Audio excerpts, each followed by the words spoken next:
The third Sunday of Advent is traditionally called the Gaudete Sunday. Gaudete in Latin means rejoice. This Sunday is so named because rejoice is the principal theme as we hear or we would read in the entrance antiphon. Rejoice in the Lord always. Again, I say rejoice. The Lord is near. This Sunday is a joyful reminder that our salvation is near. In today's first reading, Prophet Isaiah foresees a land in which everything really works together for the good of all. Isaiah writes that water will spring forth in the desert, the hardening of hearts will come to an end, and God in person will come to save his people. The desert turning into a well-watered forest is a way of saying that God is going to bring transformation into people's lives. If we are among those experiencing this newness, then we will experience joy and gladness while sorrow and mourning vanish.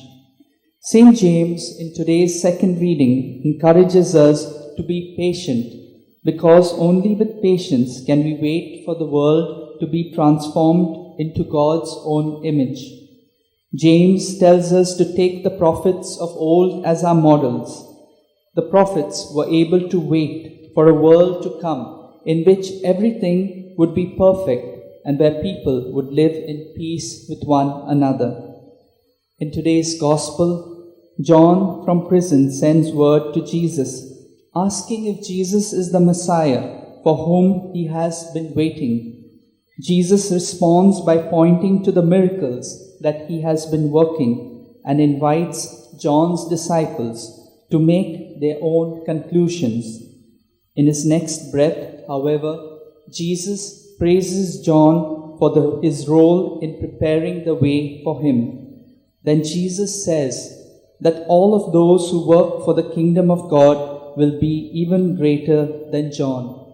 So today, as we keep in mind Gaudete Sunday, rejoice, what does it mean to us?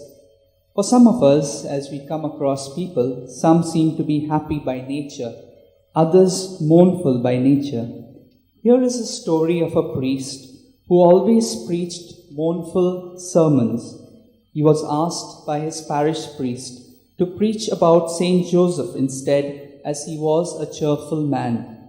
The following Sunday, the priest spoke about Joseph, who happened to be a carpenter, and as a result, spent a lot of his times making coffins. And here we go again with sad, sad tales. Here are three impressions about happiness. First, that happiness is here and now. We convince ourselves that life will get better when we are married, start a family, and so on. Then we are frustrated that the kids are not old enough, and we will be more content when they are. After that, we are frustrated that we have teenagers to deal with. We will certainly be happy when they are out of that stage. We tell ourselves that life will be complete when our spouse gets his or her act together. The truth is, there is no better time to be happy than right now. Second, if you are happy, let your face know. Maybe we could begin to be more joyful by taking a peek in the mirror and asking ourselves, does my face look like the face of someone who has heard the good news of the gospel, namely, that I am loved unconditionally by God? Third, joy will come to us if we set about actively trying to create it for others. If I go about my life demanding that others carry me rather than seeking to carry them, feeding off others rather than feeding them, demanding that others meet my needs rather than trying to meet theirs, joy will never find me, no matter how hard I party or try to crank up good cheer. That I learn to serve others as Jesus did. Let's pray for this grace for one another.